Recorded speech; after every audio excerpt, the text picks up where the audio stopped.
that will give you more revenue generation. We come to the other program, which is the business incubation program. We know that we have a lot of entrepreneurs. We have the social entrepreneurs that are into solving problems. Look at what is going on in society, solving problem. They don't want money. They are just looking at problem and solving it. But we have other entrepreneurs that are doing business for profit making. So we have that business portfolio and look into their business. We train them, we are targeting for this incubation program, young businesses, that's why we call it incubation. We guide them through the process and we allow them to scale up. We provide for them financial management skills. We provide for them the linkages for them to know their partners that are in the same space where they can do sharing and learning. And also we expose them to networking opportunity. And last but not the least, I did it deliberately, is the Energy for Cooking program where we have in this conversation today. As some organization, we call it clean cooking, but we deliberately decide to call it Energy for Cooking program because if we look at Sierra Leone landscape, if we want to use the word clean cooking, our percentage is not that. So we want to use the word energy for cooking because before we categorize it to become clean cooking, there are a lot of measurements that we will looking at, some deliverables to classify. But in as much as we are into that transition stage, we don't want to leave anyone behind. We look at even the ones that we know they are not energy efficient, how we can bring them on board to make them energy efficient. So that's why we deliberately name our program Energy for Cooking program. At the extreme end of my slide, you will see our partners, people that we have interacted with, people that we have worked with, people that have supported us, people that we have support, either in research studies, either in implementing program, either in dialogue and conversation, just to keep the same space that we are looking at, which is sustainable energy, energy for cooking, and at the same time, to promote the SDGs. So these are few we have worked with, and of recent, I will just try to highlight the one specifically that we have worked with on clean cooking. We see a lot of them, the negotiation, we don't have, some we already signed a memorandum of understanding with, some we signed partnership agreement, some we are still in the conversation, some we've done consultancy for them, but all of them listed here, one way or the other, we have provided services for them, or we have co-host, or at the same time, we have co-present either research work or other documentations to support. So these are just a few, like the Gold Sierra Leone, the FLS group, the Eternal Impact Consortium, which we are seeing, the EIC, because when we talk about ethanol, we know it's another form of energy for cooking fuel. We have the coconut, we have the SDGs of, we have NDEV, which is an household across the region in terms of clean cooking. We have the national body, which is the Clean Cooking Alliance. We even have the Sierra Leone chapter that we have been supporting closely as an organization, as individuals in turn, and as partners in development. When we come to our approach, which we are so proud of, we call it our niche. People will start asking, oh, 10, we want to know how we have been surviving. I forgot to mention earlier that 10 is a very small organization. We were registered in 2019, and we start our full operation in 2021. And if you check 2021 to 2024, it's like 3 years that we have been in intensive operations. But we can boastfully say within those 3 years, we have contributed so much in the energy space that we are so proud of ourselves, and we are open up to more support. We are open up to more collaboration and more networking with other partners that we have met before and the ones that we have not met in the before.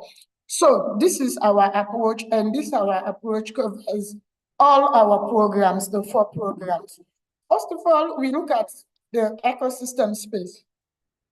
We look at the environment.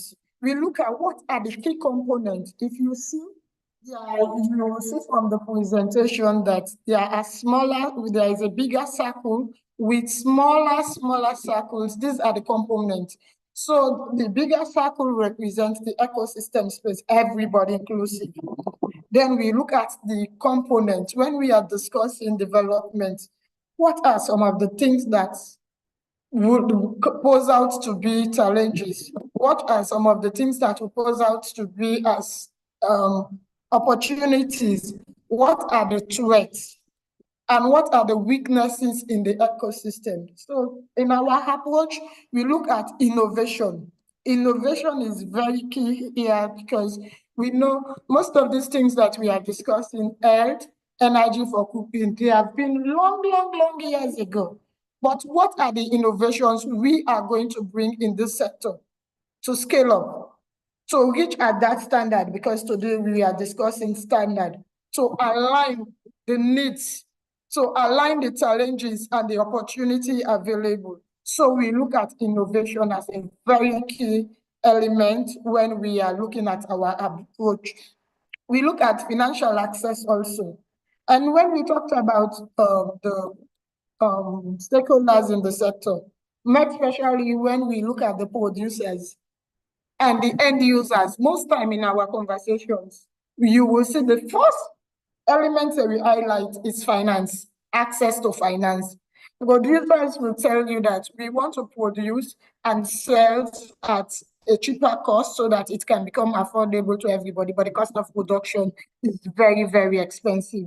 You go to the end users, they will say, yes, we have some ideas, we have some awareness about the efficiency, about the product when it comes to cooking technologies and fuel, but our problem is cost. So we look at financial aspect, the financial access. When we are talking about financial aspect, we are looking for the 2 parties here, financial access for end users so that they can produce these technologies and fuel, and also financial access for the producers. And when we're looking at the producers, we look at a broader angle for policy makers, because, for example, the government of Sierra Leone will have a policy, but where can they have the finance to support that policy? So we look at it keenly. And that comes to another very key actors in the ecosystem space that we are talking about. Another approach is policies. And I think most of our deliberation will be on policy today. What are the policies? We have some policies that have been in our book for over years. Are they favorable to the end users? Are they favorable to the producers? Are they need to be reviewed? Are they need to be advocate on, because their policies, even the producers don't know that these policies are available. These policies can guide their business, more especially when it comes to the private sector. So because policy is important, we look at policy approach. How we as a regional hub can come in between the producers, which are the private sector, government, and also donor funding, supporters, partners, and the likes. And we look at capacity building. If you look, there is a close synergy between innovation and capacity building, because you can have the innovator, but if he or she doesn't have the capacity building, his technology will not reach to that peak where it can be appreciated. So we look at all these key sectors in the ecosystem space and see this element, how we can align, because if we look at them, they are all related, but our approach is to bring them together in one room and see those in charge of policy, what will be their contribution, those in charge of innovation, what is the support they need, who are the people we should network them together to have access so that they can improve, they can scale up on their innovation. So we move to the other end, which is the ecosystem pillars. It's just a summary of the approach. wherein we have the innovation, which I've already explained. We look at incubation, which involves a lot of training, capacity building. You nurture it. You come to financial inclusion, who are the people take into consideration some of the policies in terms of having financial access from bank, for example, financial institutions, so that these end users can able to afford these technologies that we are promoting. And we come to the sector. If we look at the SDGs, you find out that when we are talking about energy for cooking, we look at the gender gap. And we know the gender into this energy for cooking space are 70% women. We look at the gender gap in access, in financial inclusion, how much they can have. We look at the climate environment. What impact are we going to create in this climate? The energy efficiency, which is the most important thing, because if we want to promote health, we are going to look at energy efficiency. So this is the 10th approach. We look at the ecosystem of itself. We look at the elements around the ecosystem and how we can use all these elements to have a sustainable energy, more especially the one for cooking, or we call it a clean cooking approach. So the next slides come to our work properly, the energy for cooking program at 10.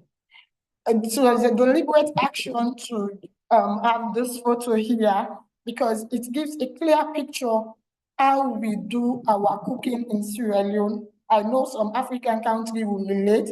Looking at this cooking device, they are more common. You will see a pot, a stove. This, we call it the metal stove. It's not energy efficient, but it's what we have here that we normally use to cook on a daily basis, and it's common across the region. I know that people from Nigeria and others can attest they have seen it before, they have used it. And the other end of the photo, you will see the different cooking mix in terms of fuel. You will see charcoal representing biomass. You will see a stove looks like a kerosene stove, where we have the pot on with the blue. This is not a kerosene stove. When we were talking about aligning innovation into it, this is an ethanol stove that is locally produced in Sierra Leone. We have already done the first prototype, the second prototype, and we are now doing the scaling up because it needs a lot of resources to pour into this. But we have few of them in the market because we are introducing ethanol as an alternative fuel source in Sierra Leone.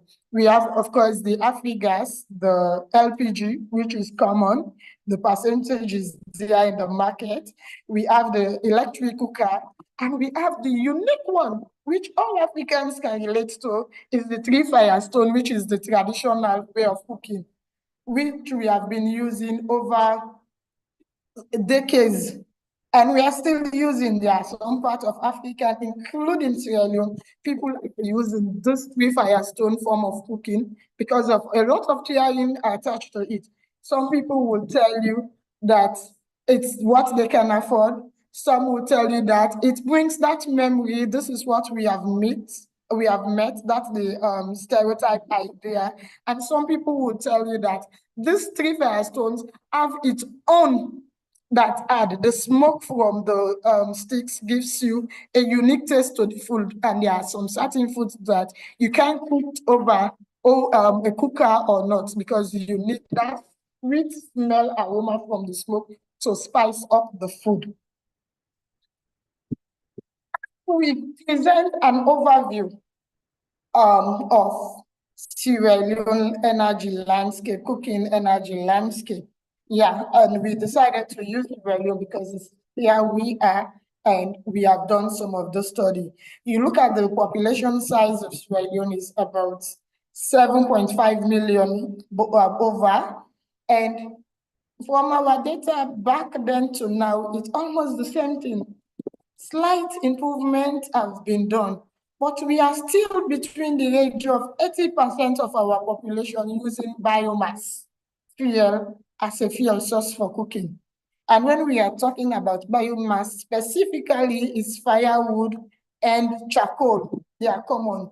We have few briquettes in the market, but they are not as common as firewood and charcoal, which have 80% of the population use it. Most recently, we tried to do some scale up with the introduction of LPG about a decade ago, which we have like 1% of it. We managed to go up to the range of 1.8, but we are still in between less than 2% of our populace in Sierra Leone using LPG as another form of energy for cooking source as a fuel. And we look at it, they are just the two common.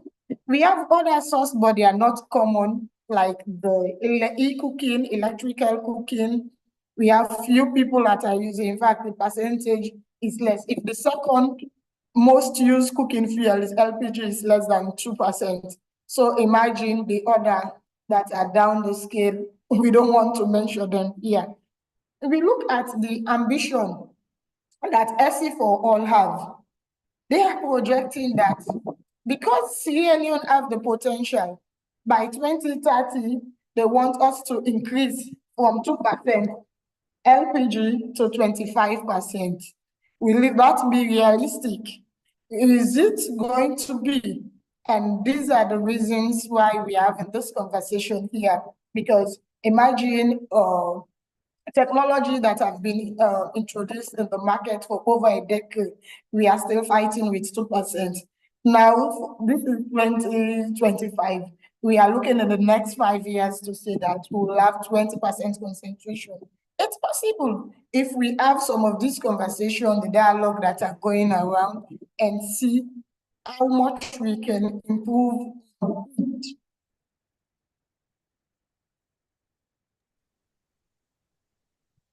Now, if you want to look at 10, a small organization, what has been our contribution? Looking at the energy landscape of Sierra Leone, where we are with all those figures I mentioned earlier, what have been our contributions so far? Like I said earlier, we have contributed so much in this clean cooking space. But to name a few, how our contribution have been looked like. First of all, there is a document that we are so proud of in Sierra Leone that we call the Energy Compact of Sierra Leone. I will say 10 was right at the start of that document in the formation. 10 have been contributing greatly to that compact. So later, maybe during the Q&A, we will discuss what has the compact, what are the impacts so far, and how we are moving with the compact. We'll discuss it This later. is not to interrupt you, Isha. Yes, just please. to remind you that you don't really have much time on your side, so you try and wrap up your presentation. Thank you. Okay, thank you. Then we will say we create a database of all key actors, like I mentioned earlier. We ranging from the producers, distributors, the policymakers, donor support, and also end user. Because if you want to solve a problem, if you want to bring solutions in the ecosystem space, you want to know who are the key actors, who are the players that you can come together to in the ecosystem and produce the solution. We've done a lot of assessment. The first one is to identify all these key players that we are talking about. And also, we try to identify the producers in key districts in Sierra Leone, because you want to know what are some of their challenges.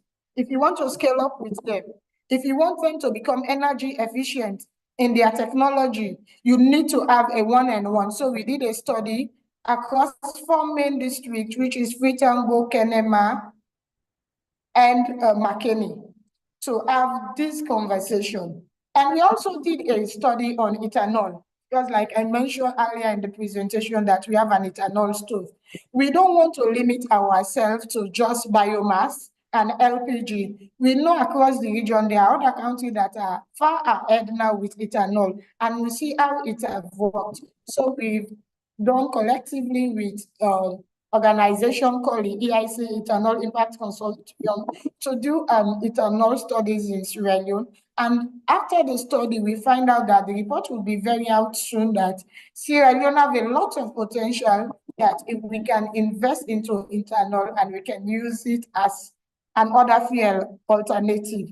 We have supported the private sector initiatives a lot in terms of those pillars I was referring to, in terms of providing financial inclusion, capacity building. Most recently, we did a joint venture with a private sector individual, which the organization is named Waste to Wealth. We help them in their launching process. We promote their business. We are there. We co-host the event. And it was so well attended. The audience was there, and we are looking closely how that organization, that company can scale up. And of course, all this our activity has been in support with the government of Sierra Leone initiative.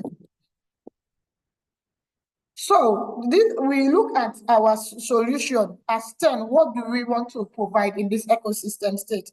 As we said, our program is designed in a way to collaborate. Remember, we are a regional hub, so we can't do things on our own. So collaboration is our key niche here. We want to bring hands together to join stakeholders in this sector and have dialogue. We design policies, we review policies, and we look at intervention, how we can manage this technology, innovation, solution, and we look at how we can scale up to promote the sustainable development goal. Specifically, we are looking at goal 2, 3, 7, 8, 9, and 13, because we are talking about healthcare, energy, youth employment, and the likes. So we look at our cooking problem in Africa. It's almost similar because we all have the same ecosystem space here, and most of the challenges we face across Africa region is not different. They are almost the same. And the issues we have around security and climate change mitigation and adaptation. What are the needs we put together to address these challenges? Because for us, it's a challenge, and how we can increase access to clean. We know we have a lot of form of energy around, but we are laying emphasis on clean, sustainable, and affordable, and very competitive, reliable, and secure energy for cooking technology solutions and fuel, whilst the aim is to protecting human lives and at the same time saving our environment, because we know what is going around in terms of climate change and other things. The challenges, I will go first with this. During the Q&A, I will come back if somebody wants me to go back to the presentation and lay more emphasis on areas that you've been asking.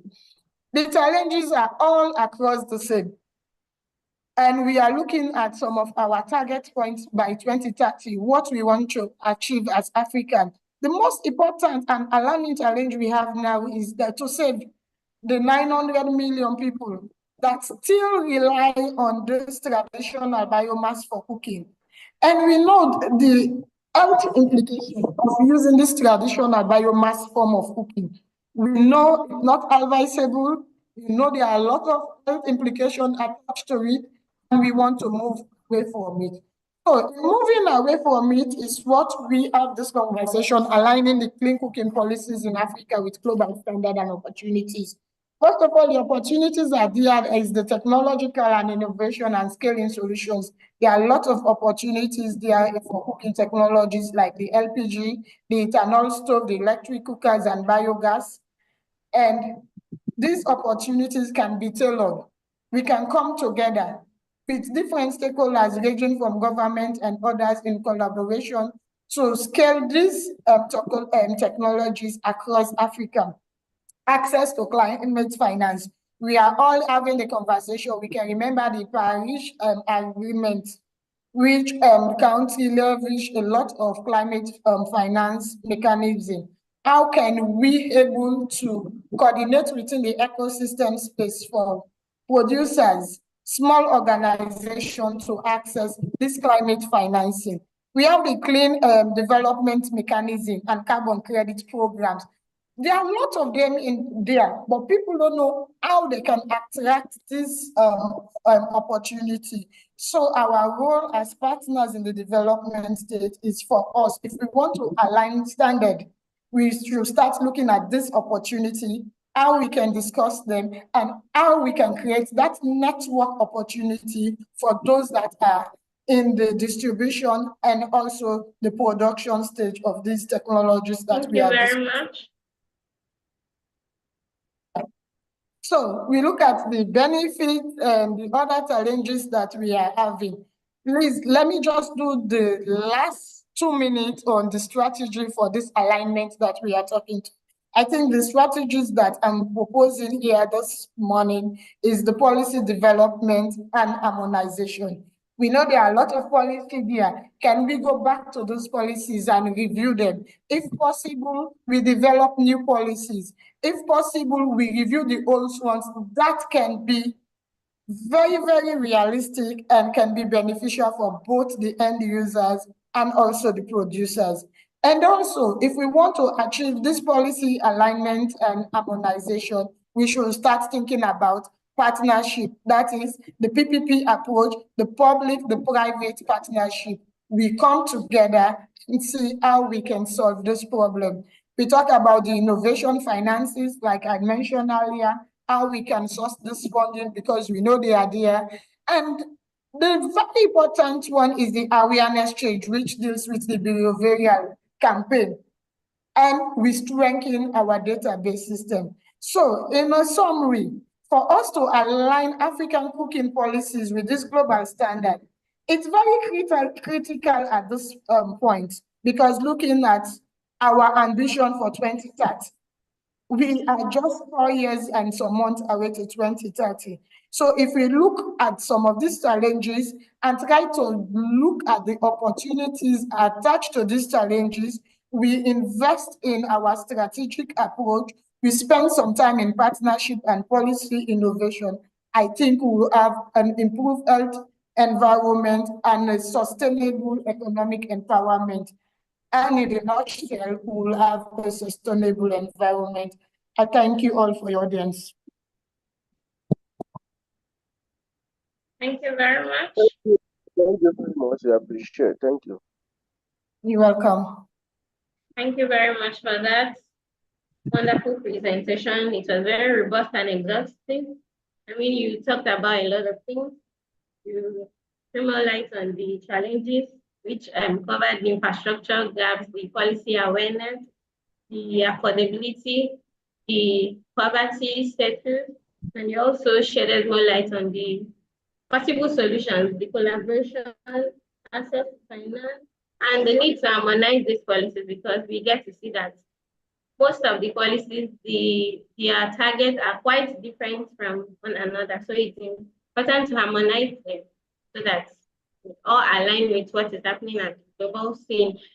Let's appreciate our presenter for the wonderful presentation. And just to add that if you have questions, please write them down or put them in the chat box so you don't get to forget it. Once again, thank you for the very rich content in your presentation. Thank you so much, Isha, for joining. And I'll quickly share my screen to take us to the next item.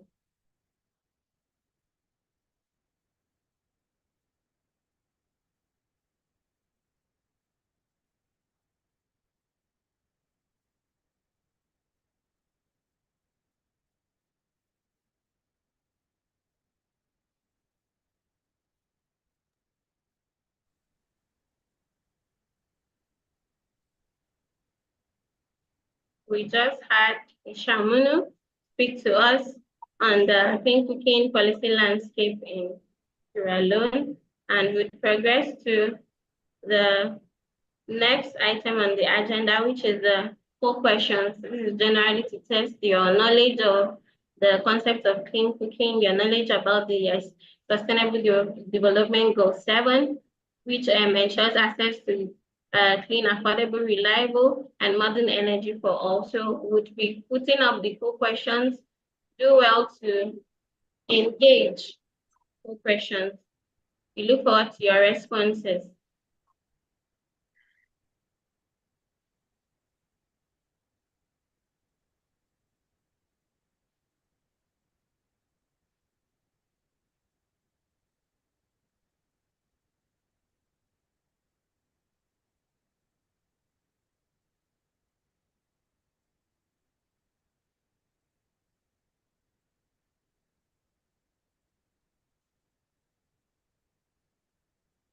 This exercise will be taking 5 minutes. Just have 5 minutes allocated to this exercise. Do well to engage the full question.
To remind you that you should be rounding up with your answers once of time, because after now we'll move to the panel discussion program.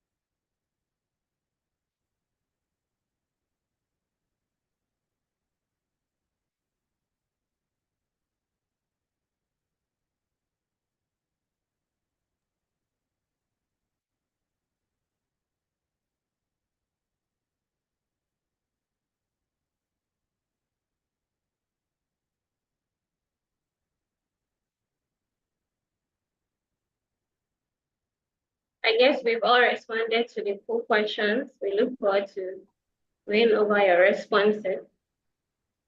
And we'll be ending the full session very soon.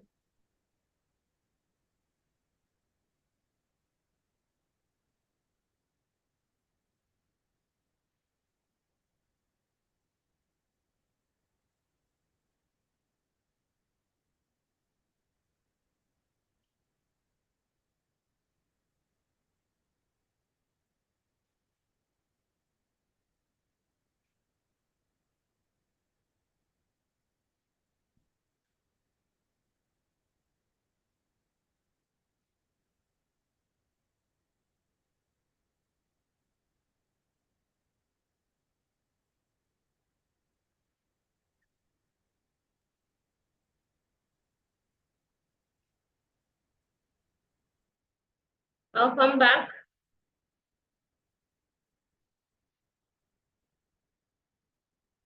I believe we are all done with the full questions, so would be moving on to the final discussion session right about now.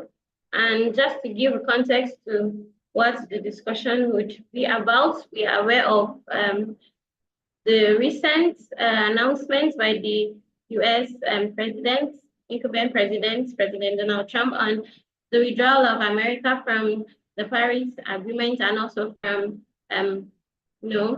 clean energy or clean climate initiatives. And this is a call on Africa that we should look inwards, that we should work internally on how to better the energy landscape, to better the environment without looking out for so much of external support. We should develop and work towards local adoption. And we are aware that about 600 million of Africans still lack access to clean energy. But Nigeria is about 7 million. That's quite a large chunk of the population. We saw during the presentation by our presenter, Aisha Munu, giving us a perspective from Sierra Leone that, only 7.5 million persons have access to clean, 1% rather, have access to LPG. And the rest, the 7.5 million, they cook with biomass. That's basically charcoal and firewood. So for the panel discussion, we'll be having in-depth discussions around these areas, the opportunities and the challenges, the way out, what can be done, what can be improved, how do we align the clean cooking policies in our various countries with what is happening at the global scene. Joining us for this panel discussion, we have Nkechi Cynthia Okemwa, who is the CEO and co-founder of Energy Excel and Solutions. She brings over 16 years of experience in renewable energy projects and design.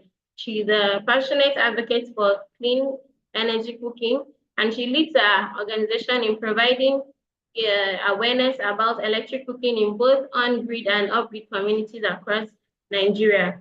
Under her leadership, Energy Excel Systems and Solutions has successfully deployed electric cooking appliances to households in mini-grid communities as part of the pilot programs, showcasing her commitment to sustainable and innovative solutions. And would also be having Isha Munu join us on this panel discussion as well. So without much ado, we'll dive straight into the panel discussions, and just to let you know that if you have questions during the panel session, please put them in the chat box or you write them down, because after the panel sessions, we are going to have a question and answer session to address your questions. So for the panelists, can you put on your video and unmute yourself?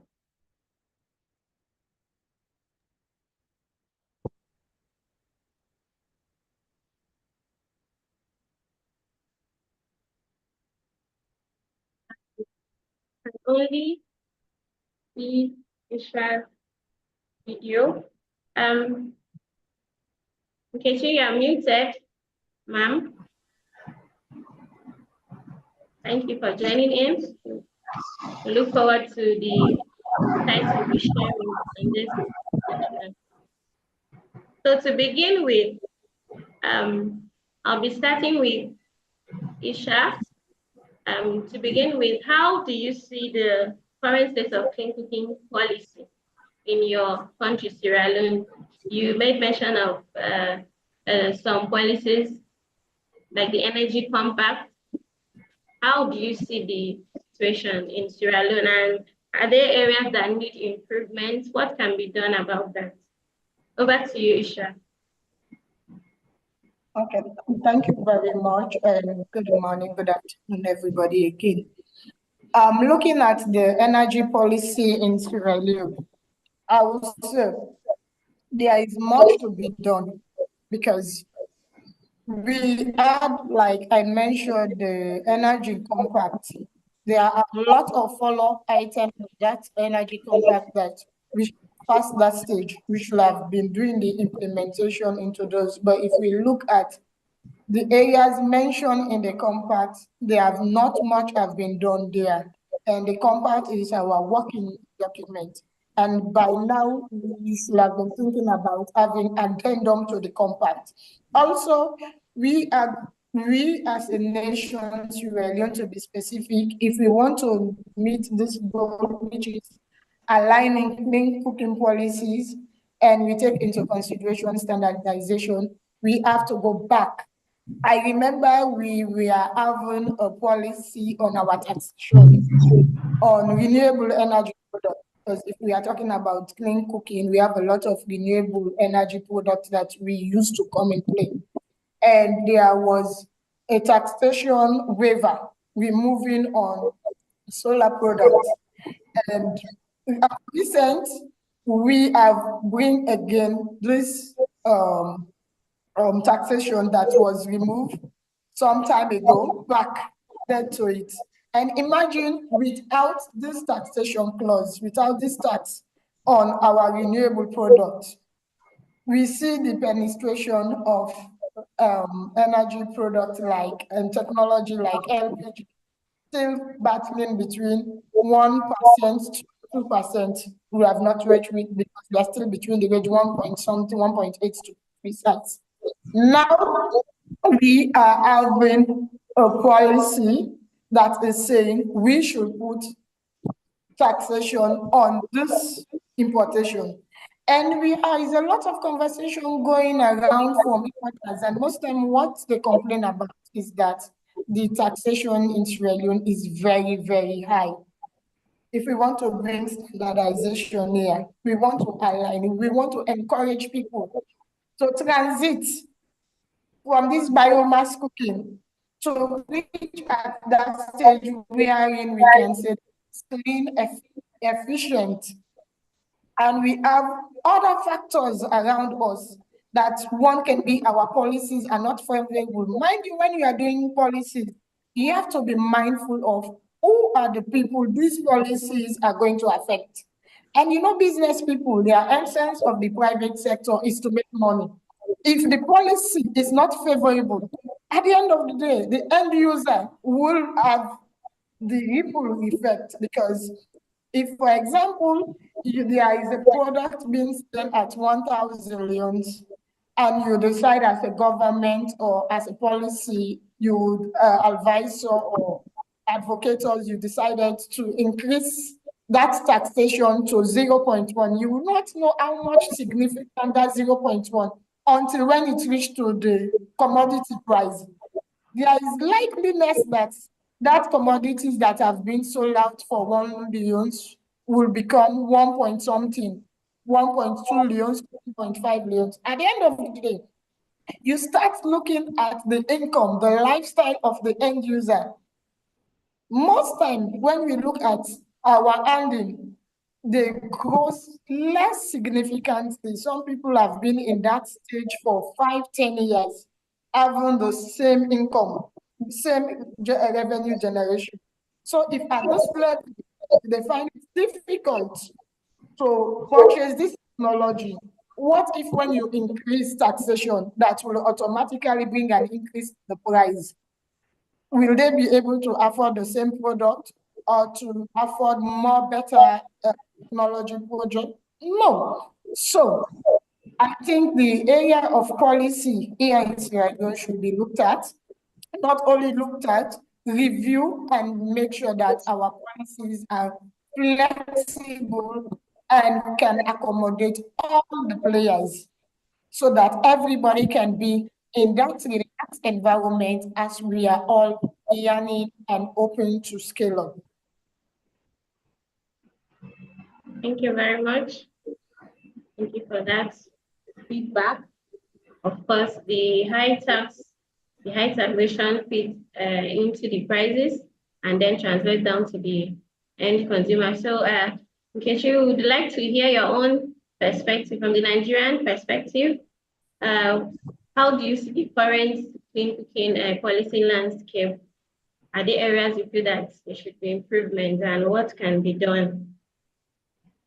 Okay, thank you very much for this platform. I would want to just once again introduce myself briefly. My name is Nkechi Okenwa. I'm the CEO and co-founder of Energy Excel Systems and Solutions. As a company, we provide renewable energy products and services, and we also partner with solar mini grid developers, in providing productive use equipment and appliances. And so far, we've been able to, use that opportunity to explore the area of, transiting households that are using, firewood to begin to use electric cooking appliances. Okay, let me go back to your question. So, Nigeria, presently, the Nigerian Alliance for Clean Cooking, actually in collaboration with Federal Ministry of Environment and other, stakeholders, developed the clean cooking policy, and it's been approved.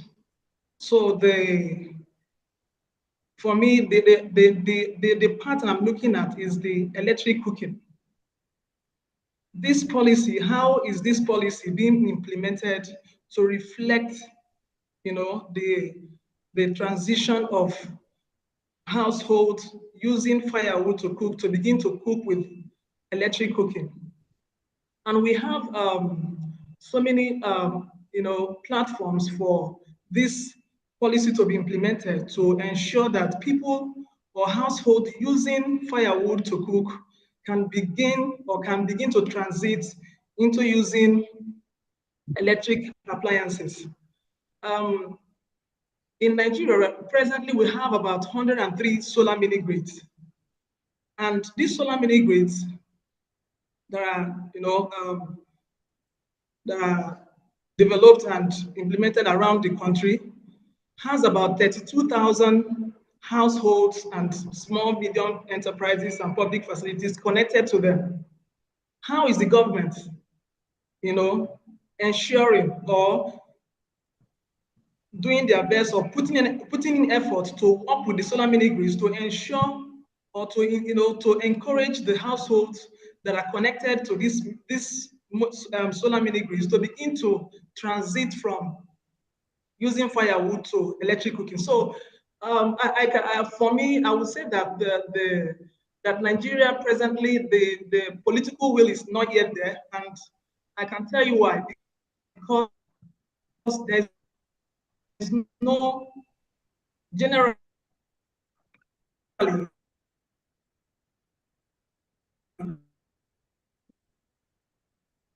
Are you still there, Nkechi? Government. Yes.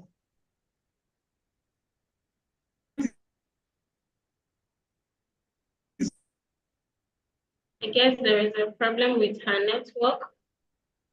Yeah, sure.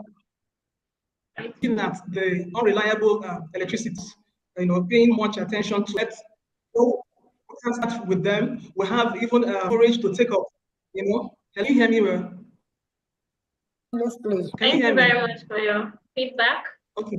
Not to cut you, right. So, but I could hear that one of the challenges in Nigeria is the political will, that the government are showing less interest towards clean cooking initiatives. I mean, for the national clean cooking policy, it sets about 20% target for clean cooking adoption.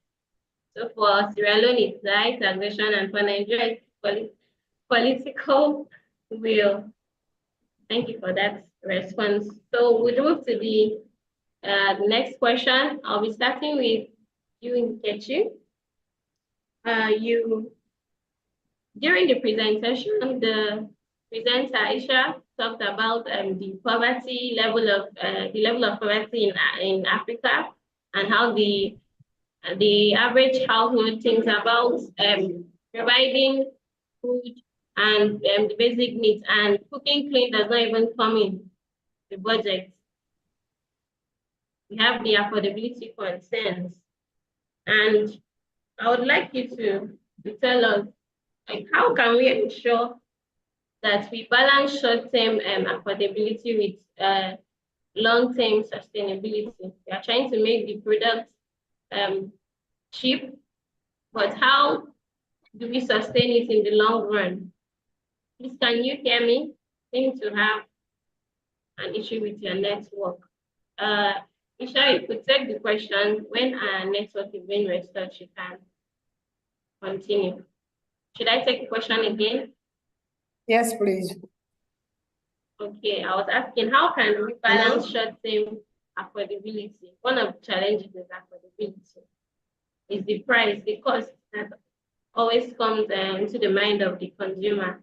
So how do we balance short-term affordability with the sustainability of the adoption of this clean cooking solution Okay. from Thank you from the Sierra Leone perspective?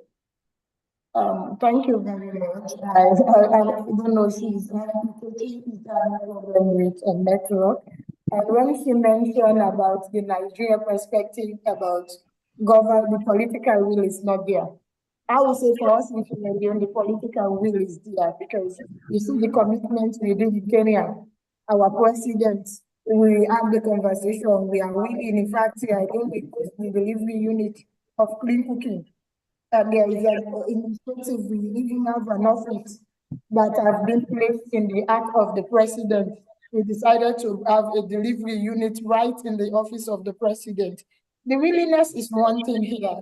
The other thing is that we want to move from that stage of willingness because willingness is just a commitment that, yes, we want to do this.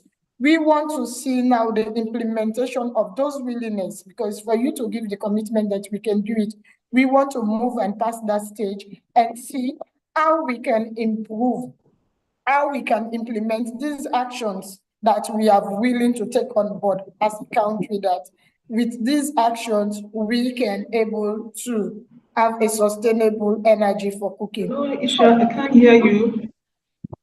You can't hear me? Okay, I can hear you now. Okay. So if I go back to your question on how we can manage affordability in scaling up, I think for my presentation, I made mention of the opportunities that are out there. We know when we talk about renewable energy, the technology attached to it are very, very expensive. And we know if we want to use this energy cooking device, the modern one, the more effective one, like LPG, is very, very expensive. And looking at the poverty rate in Africa, more especially Israel. So I think some of the opportunities, it's at time we go and look into this carbon financing. We start tapping into this carbon financing, green energy financing, and see how we can support both government and also private sector so that they can able to produce energy efficient technology, and at the same time the cost will not be a burden to the end user. Imagine now we have an opportunity where we expose Israel to carbon financing. For example, 3,000, 4 million or 5 million energy efficient stove that is being worth like $100 or $200 in the market, and we have a donor that will say, we want to scale up. We want Sierra Leone to scale up, to transit into this. We are bringing carbon financing. Instead of the end user buying it $100, we are going to pay $80 and the end user will pay $20 for it. We have seen it work as a proof of concept from other areas, from other countries across the region. As Sierra Leone, if we have opportunity to have similar carbon financing, I think the transition will be very, very step up. And at the same time, we will stop discussing the energy efficiency technology and looking at poverty or lack of financing in acquiring some of this technology. So I think the first answer will be carbon financing. And if we need the carbon financing, that comes with what I was referring to as the PPP, public-private partnership negotiation. We look at the public space, what will be the opportunities to support these private sectors to solve this solution. Thank you very much for that response. So, Kechi, ma'am, do you share the same perspective for Nigeria? How can you, what do you think, in what ways can short-term affordability balance with the sustainability of the clean cooking initiative? For Sierra Leone, Isha mentioned the access to carbon financing and the use of public-private partnerships. So would you say same for Nigeria? Sorry, please, can you rephrase the question? I know when you asked that question, there was a fluctuation in the network. So let me get you once again. Okay, I'm asking, how do you balance short-term affordability with sustainability of the clean cooking initiative? It's one thing to make it affordable. How do you sustain it in the long run? Okay. First of all, I want to say that the issue of affordability is one, but the other one again is the end user that needs this appliance needs to be educated on the reason why he or she needs, to acquire this appliance. So if for instance, where we're actually having our pilot project, you'll be shocked at the reception we got after educating them, but that education didn't happen once.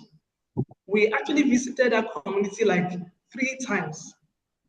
We'll go the first time, we'll talk to them, get an interpreter, and you just have to get it, you have to take in their questions, address their concerns. And if these people understand the main reason or the benefit of taking up an appliance, like an electric cooking appliance, I am telling you, affordability will be, the challenge of affordability will be 50% solved.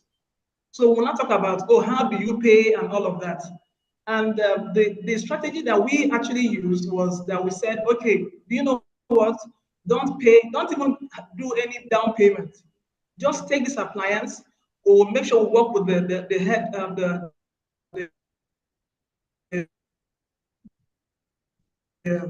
women leader and this household, these women took these appliances, and every month they make sure that they remit a certain amount for this appliance. And some of them they've finished paying for these appliances, they're already using it. So most times the problem is not the economic factor, is usually lack of information, lack of knowledge. They do not even know that these appliances will benefit them. Okay, let's even look at the urban areas. Let me move from the rural areas to the urban area. In the urban area, most people do not even know that cooking with electric is very, very affordable. And yet they stack firewood, they stack charcoal as part of their options for cooking. For instance, I'll give you an example. If I know people that have been able to educate, and they picked up our electric pressure cooker. So if you're going to be cooking beans, for instance, which is usually why people switch, even the people in the urban area, some of them switch from their gas, their LPG, and start using either the firewood or charcoal.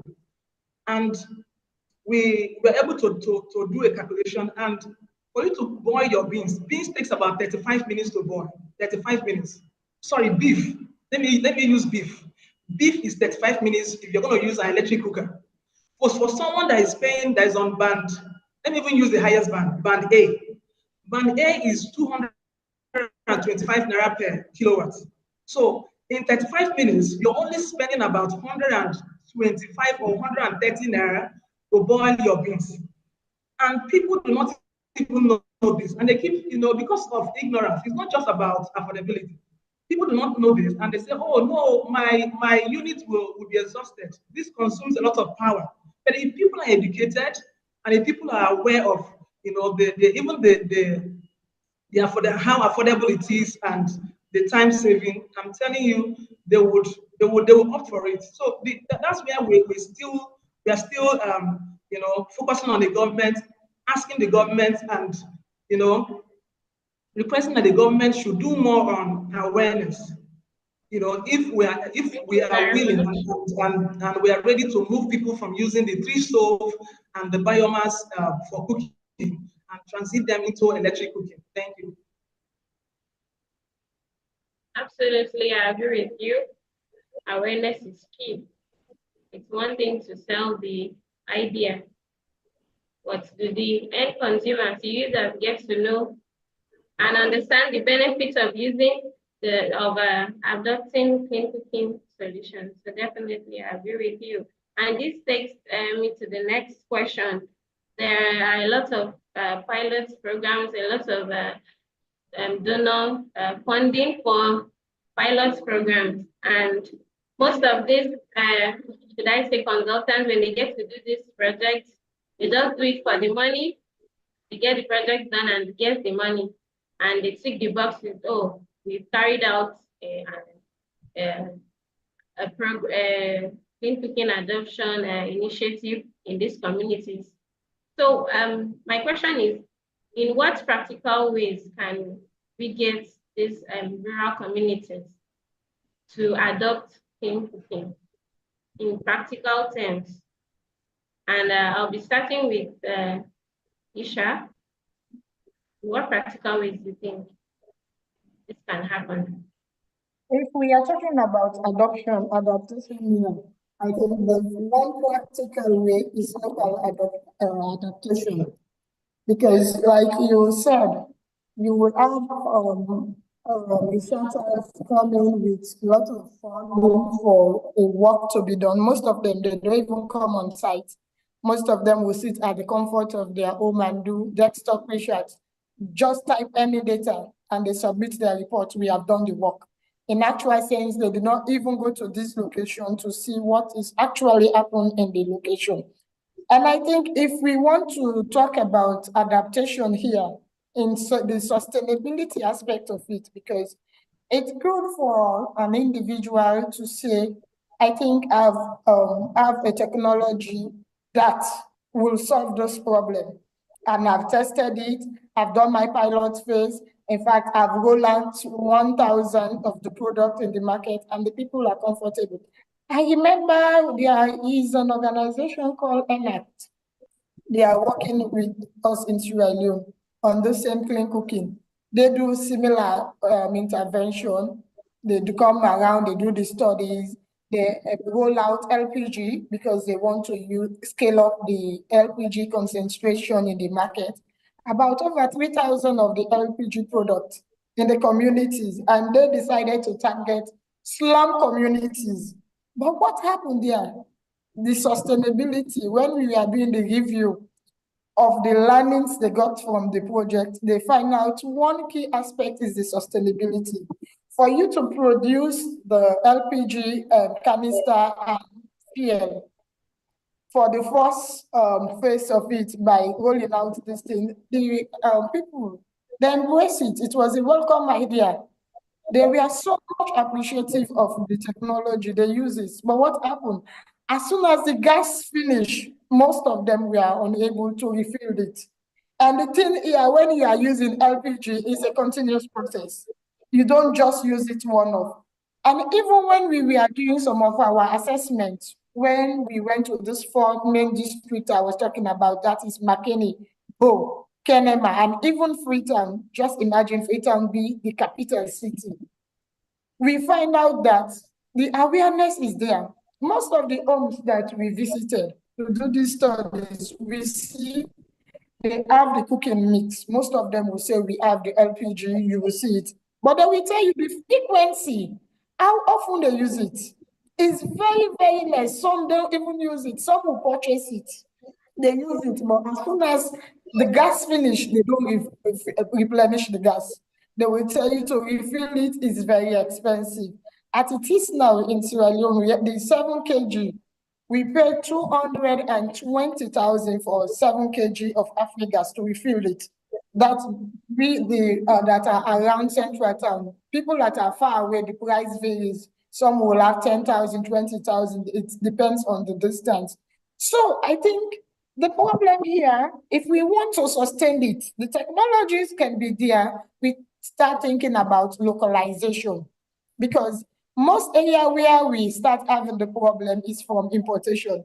Most of this technology we are talking about, like Sierra Leone now, they are all being imported. And for you to import this product to the country, you have a lot of tax to be paid. And automatically, that amount you paid on taxation is going to be calculated in the cost of the product. So if we try to remove it, we start having our local canister here. Then I think we will see a drastic cut down in terms of cost, because if something that you can import, you try to balance importation by producing it locally. And that's why we are bringing on board recommending innovation. That it's nice to have a technology, but looking at the technology, see how much you can localize it, like what we are presently working on, the local ethanol stove. Because when you localize it, it saves that importation aspect of the product, and it drastically reduces cost. And you create innovation, you create employment for the people that will produce it. And you see the supply chain will be less involving than when you are doing more importation. So I think another angle would be looking at the local adaptation one. And as Nkechi was saying about the pricing model and the financial inclusion aspect of it, we are having similar thing here. We have organization, we have private partners that are coming on board. We have what we call the pay-as-you-go system, because we know from some people to afford the technology is very expensive. So you can do an installment payment. They give you the technology device, you start using it, you'll be paying on a weekly basis. But that one also works, but sometimes you see the continuity, which is the sustainability, is not there. As soon as they pay for the product, it's nice. And lastly, it's about the technology infrastructure. We are talking about e-cooking. Nigeria have their own story about electricity. For Sierra Leone, we too have our own story. How can you use e-cooking when you don't have constant energy supply? Yeah, you will be cooking your meal, then the power turn off. Are you going to sit a couple of 3-4 hours, or maybe the next day to continue with your cooking? So we have to look at the infrastructure available to promote some of these technologies, because you can't promote e-cooking without a very reliable and efficient energy supply. So I will stop here. Thank you very much. Amazing feedback. With here, localization. I can also hear structure, the availability of the technology. So I'll move to Kechi. What are the practical steps in your own, from your own perspective? What are the practical steps that could be taken to ensure that individuals move from the traditional cooking solutions to mostly the dirty cooking fuels, biomass, to the transition to the clean cooking solutions like LPG, like cooking with electricity, which is one of the core areas of your work at your organization, Energy Excel Solutions. First of all, the first step is that the electric cooking sector has to be incentivized. So what I mean is that the government, will have to find a way to provide subsidies if this transition will have to take place. So we'll be hearing about energy transition, but these are some of the steps that must be taken. And provide subsidies for the end users that's purchasing these cooking appliances. because most of them, as we know, do not have don't have access to much income to be able to make that first purchase or make that first deposit for the appliance. The other one again is that the government will have to provide an infrastructure that will help implementers assess climate finance. These are actually one of just one or two other two steps that must these are things that must be established before we talk about sustainability. And the other one for us, Energy Excel, one thing we have done that has been effective is that in the community where we had our pilot project, we trained two young people, and we trained them on helping us address the concerns of these women, because women mainly are the ones that actually bought these electric cooking appliances. Some of them sometimes they forget how to, because these electric appliances they're intelligent. So sometimes they'll forget that it should be timed, or I can use this temperature, or I can put it on. So we have young people that we have actually trained to address these situations, and we also have our support team from our own end that provides technical support and and customer, taking customers inquiry and addressing their concerns. So if clean cooking especially electric cooking, will be sustainable in these communities, government must find a way to incentivize this sector, knowing that most of these people, or these communities, or should I say these households, do not have that kind of disposable income to buy these things, and that way we can be able to encourage transitioning from the traditional way of cooking to the modern energy cooking. Definitely, there is need to incentivize the private sector. I mean, they bear the cost. They go all along the way to ensure they deploy the solutions, yet there are no incentives to encourage them. Thank you very much for that response. And this leads me to the next question, which is around the infrastructure. Isha made mention of the infrastructural gaps, and for the clean cooking solutions, we understand that this needs to be tested. It needs to be these solutions, these appliances rather, they need to be in line with the standards, the quality and assurance, in order to gain the trust of the final consumer. So infrastructural gap is one of the challenges, and now my question will be coming from how can we close this gap? What can be done? Provide this infrastructure aside the fuel, the energy to power the appliances, the infrastructure to test. Like during your presentation, you highlighted some clean cooking appliances like the stoves and the cylinders. For the testing, during our last episode, we understood that some countries don't even have the testing centers to test the stoves and test the appliances. So what do you think can be done about this? This question is for you, Nkechi. I'll go with you first. Okay, for me, Nkechi, for me. Yes. Okay. So if we really want to align, clean cooking in Nigeria with global standards, there is need for collaboration with international organizations like Clean Cooking Alliance and other, developmental agencies that already have set these standards. And if we're able to align and collaborate with them, I'm sure we'll be able to get technical assistance that will help Nigeria adopt best practices and establish innovative solutions that will help the sector become established, so that at any point in time we know that our products are globally, certified. The services are, globally acceptable, and we are meeting up to par. Thank you very much for your response. Just to wrap it up, just like to hear your final words in 1 minute. Start with you, Sha. What are your final words on the way forward?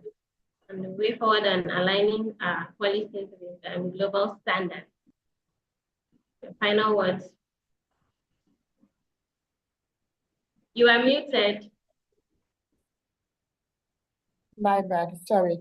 The way forward here for me is for us, if we want to align these clean cooking policies and standard, first of all, like we are saying, we need to have the technology, we need to have the infrastructure to test this technology.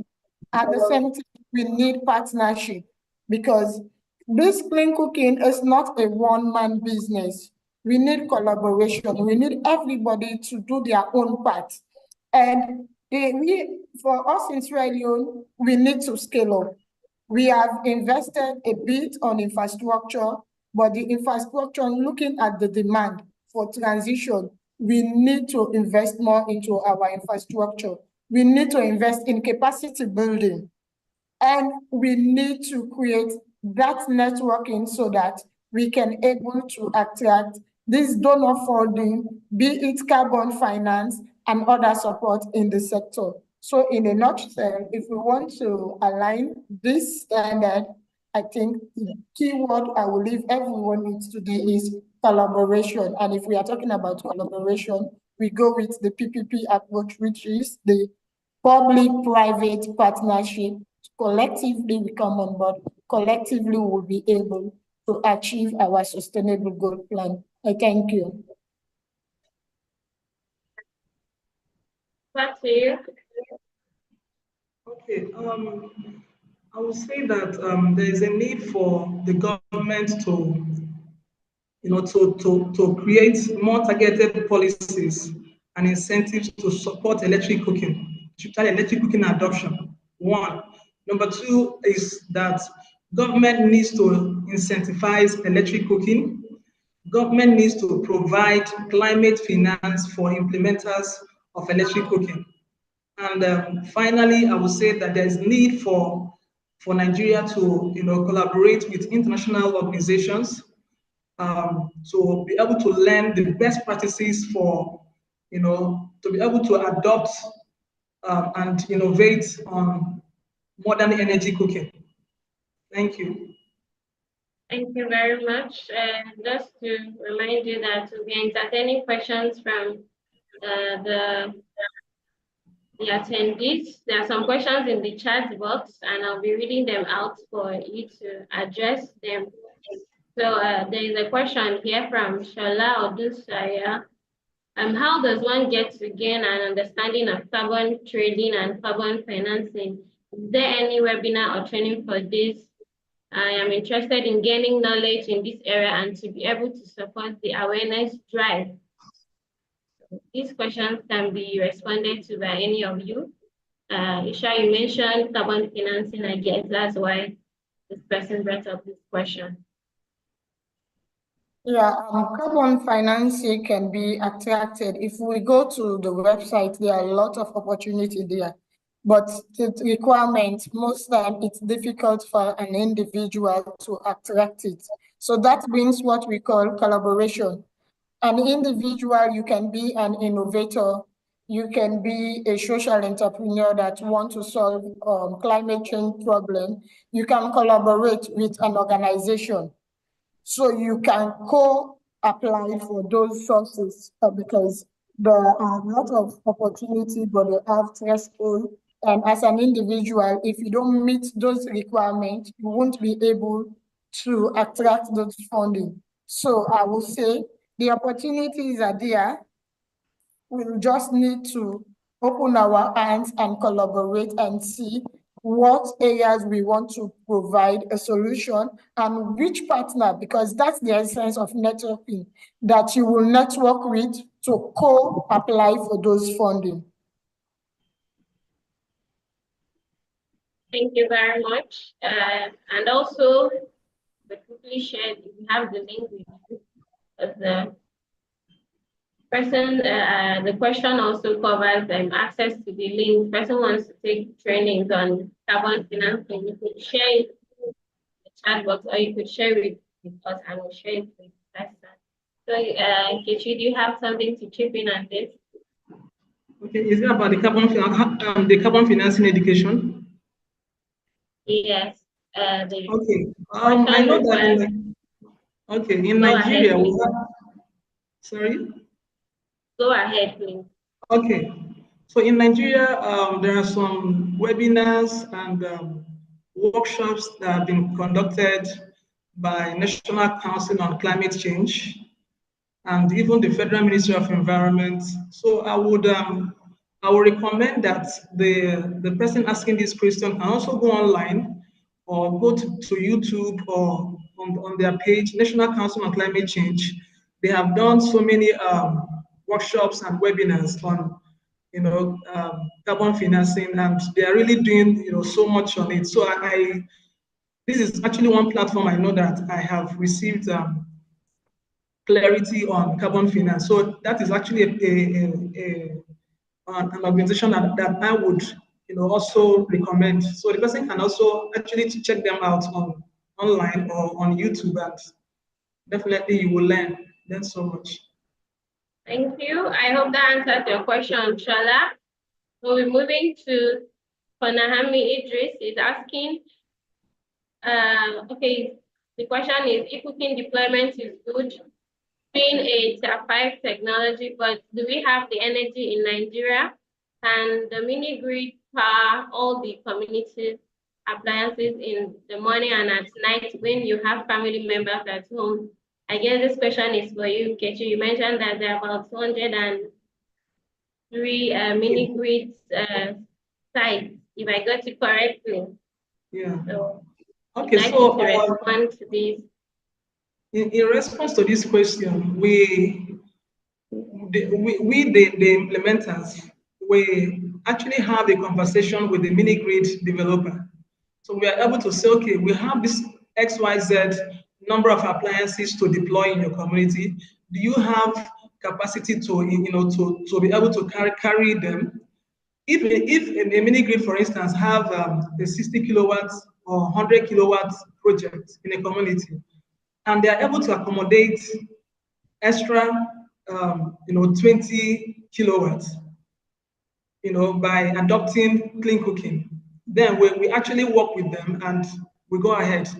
And once it exceeds what they can offer, the energy they can disperse, they will tell us that they cannot be able to accommodate any more electric appliance in that community. So we actually agree with the mini grid operators the, with respect to the size of their energy capacity.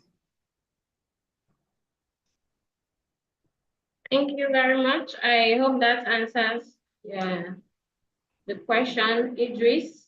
So would return to the questions if we have time. But for now, we'll move to the next item on my agenda.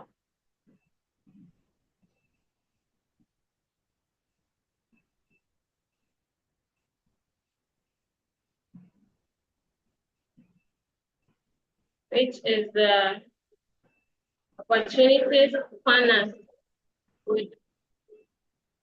I'll be inviting the CEO of Sabera Energy, Engineer Anthony Akwasa, will be shedding more light on the opportunities in the clean cooking industry. Over to you, Engineer Anthony.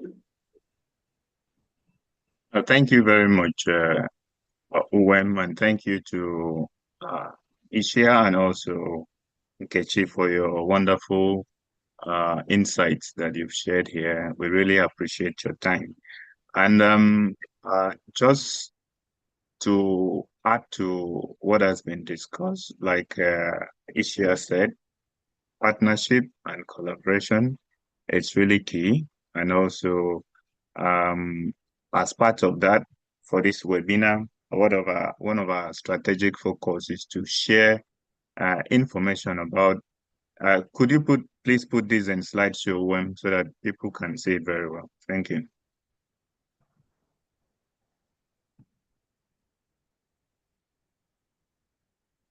So one of our strategic focus is to have to share opportunities in the clean cooking industry, because we believe that as experts and also as private sector persons and owners of companies and NGOs and participants that are on this call, we'll be interested in knowing what is happening, because when you know what is happening, we can sustain some of the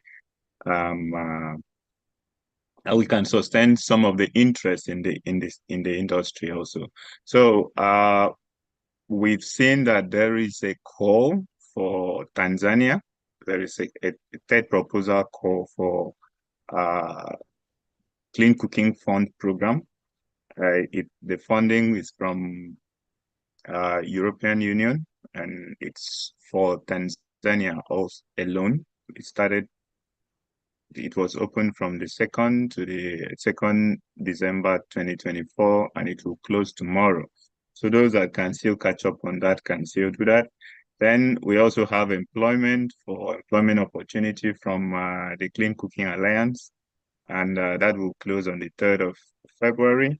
Then there is also responsible carbon finance pilot phase, still from the Clean Cooking Alliance, that is going to close on the 8th of February 2025. Please, next slide.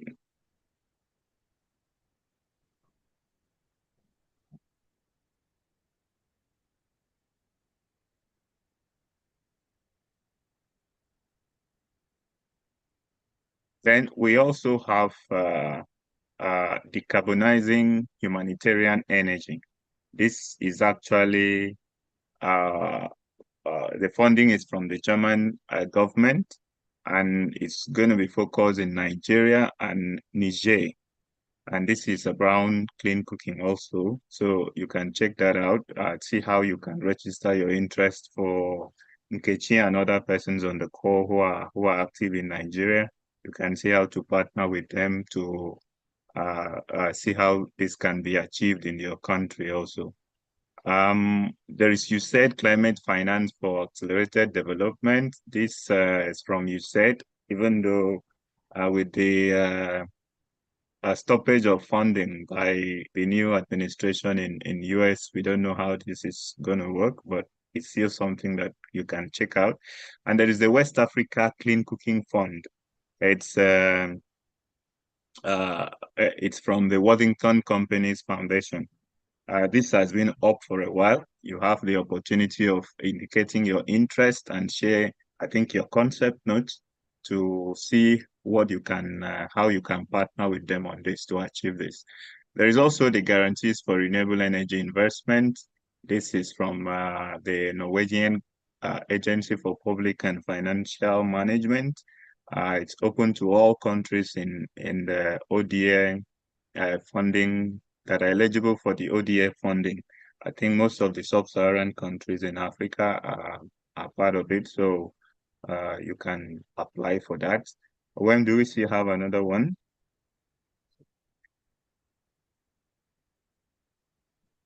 I think that's about it. Okay, that's about it. So yeah, these are the current funding opportunities that we've seen in the industry, and as we promised that we'll be sharing this on all of our webinar series. And one of the things we are also going to try and do is to bring the people from these organizations who are floating these funding opportunities to actually come and share, because the idea is to have as many partners and organizations working to increase access to clean cooking in Africa to be on this call. And like we said, we've gotten in touch with some of the organizations and associations. For example, the Clean Cooking Alliance of Ghana has been written to, the one in Sierra Leone, that is still coming up: Ghana, Nigeria, and Tanzania, and I think Uganda also. So we are expecting these organizations to join forces together so that when opportunities come like this, we can all access it and also see how we can tap into it to continue the push for this for the industry also. And yeah, we'll be doing this routinely at all of our webinar series. We will be sharing these opportunities, and we hope that this helps foster more collaborations with every stakeholder on the call. And I know that Madam Kechi is really interested in some of this. We've also shared as we round up this discussion. UM will share all of these details and the link to you so that every one of us can access it to see what, where, and how we can access these funds. All right. Thank you very much. UM, over and back to you. Thank you very much. Thank you very much, Engineer Anthony, Okay. for shedding light on the opportunities. I mean, this is one of the highlights of what you'll be getting from our webinar series. Aside the presentation and the insightful discussions, would also take you through the opportunities. Let you know that clean cooking is also a practicable venture to go into. So we have upcoming activities at Tavera Energy. As I stated earlier, we are a clean energy company, and one of our core solutions is energy advocacy and energy education. And this is evident in the Africa International Conference on Clean Energy and Energy Storage. This is we'll be having the 3rd edition this year. It's basically a platform where centers, quality experts, the private sector meet together, and they get to share research around clean energy. And we have about 10 teams covering clean cooking, hydrogen development, mini-grid development, clean mobility, and so on. Currently, we have opened the call for submission of papers. The link will be dropped in the chat box soon. You could as well visit our page on LinkedIn, Tavera Energy Limited on LinkedIn, where you also get to see the information around this upcoming event. So we encourage each and every one of us on this call to send in their papers. But the women are also encouraged to send in their papers. Well, I would hand over to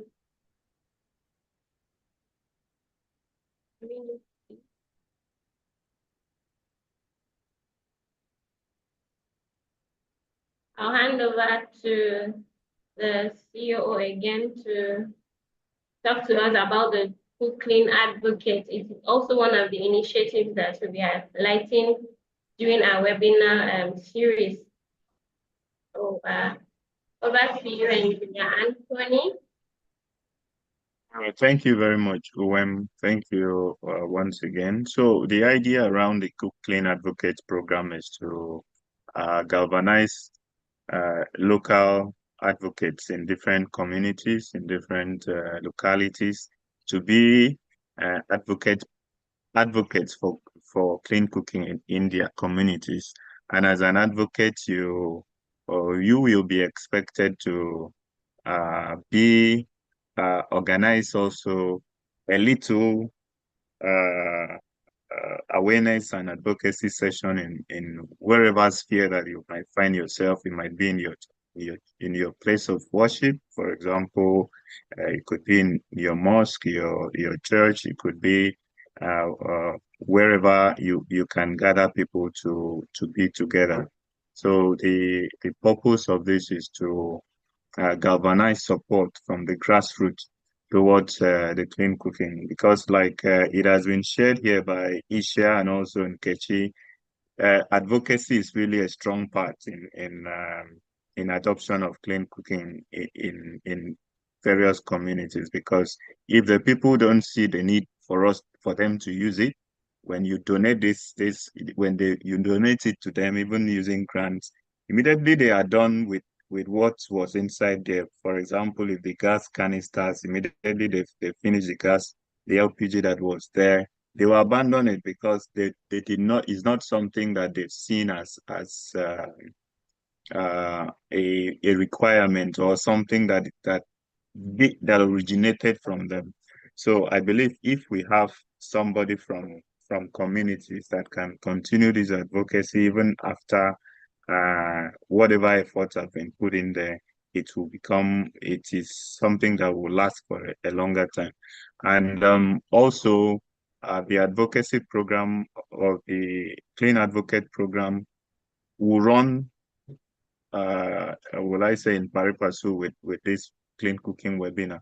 As people come in here, you listen to what you've been taught. There will also be um, a resource hub where you can go in there, answer some questions to test your level of knowledge in the industry. From there, you will be awarded the Cooking Advocate tag, which you can use for the purposes of the advocacy program that you'll be carrying out in your communities.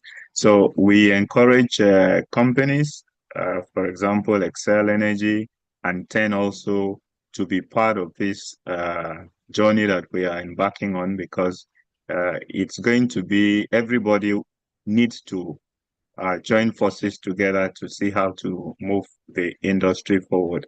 And you can join us as a knowledge partner.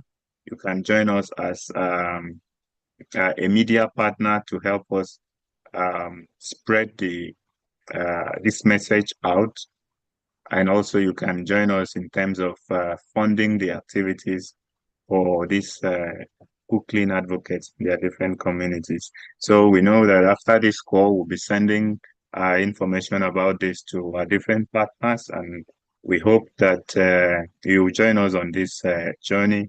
Also, the link to this is on the chat box. You can check it out. The link to the conference also is on the chat box. So I will also speak on the third episode of the 54 Sparks. It is going to come up on the 13th of February.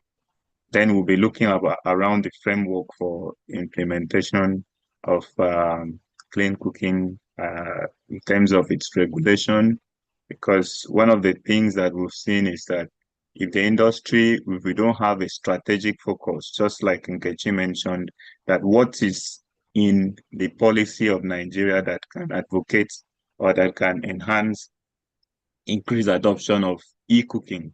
If we don't have a strategy, a roadmap for the implementation of these policies in our localities, then it does becomes another of our policies that we have. So we'll have more discussions around that in the coming webinar next month. So thank you again, Owen, and thank you to the panelists and our wonderful audience for joining us for this session. Owen, back to you. Thank you.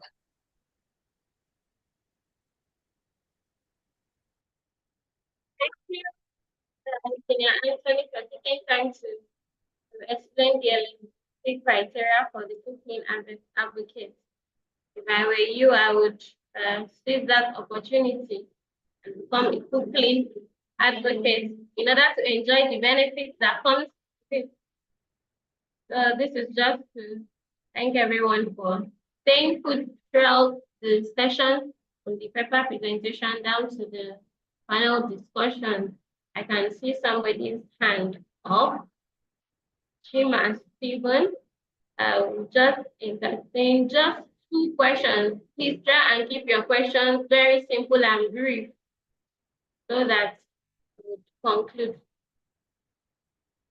Chima, could you unmute and ask your question? All right, thank you very much for the privilege. To be fast, I want to ask Ms. Isha, like when she was presenting, she talked about that in Sierra Leone, they produced ethanol locally. So because we need, like we all have said, we need collaboration in this. I'm also doing some clean cooking here. I've even attempted using biogas method, like generating methane gas from domestic waste. So I want to ask, what are the raw materials, the local raw materials she uses or they use in Sierra Leone to produce these ethanol stoves? It will be helpful to me. And then to Miss Nkechi, like her presentation was also good, and I thank her for that. I think I want to ask her, like, because she mentioned that political limitation is one of the problems we have in Nigeria, right? And I want to ask, how do we go outside of this? Because we know sometimes governments are not serious with these things. We, the private individuals or stakeholders, how can we go outside of these limitations of political uh, uninterest from government to be able to come together to solve these problems? Because I don't think we have a kind of collective platform we have to come together to bring energy and ideas together to solving clean cooking problems in Nigeria. These are my two brief questions. A bit audible. Okay, I don't know. When the last question is to Ms. Nkechi, I was asking if how do we go about the problem of political unwillingness from our government, since most of them are not serious about these things? How do we, the private individuals, right, go about it to make sure that maybe we'll come together under one umbrella to solve peculiar challenges of clean cooking? Because even in Nigeria, I hope you got the question. Please, please go in first. Question is addressed to Isha, I guess. He asked about ethanol. And looking at the ethanol stove here, we are talking about the technology, which is the ethanol stove. For the innovator that we are working with, he is doing localization. He is using local material to produce the stove. We are using metal and other compartments put together to use the stove. I will advise that the individual have already dropped my email address, can look into the chat and copy me an email so that we can have more conversation on the stove. For the fuel, the ethanol fuel, we are producing it in Sierra Leone from cassava. You know the cassava we eat. We can produce it for the fuel from cassava. We have a lot of conversation going around it because at it is, we have an industrial company known as the Sunbat. They are creating in large scale the ethanol fuel.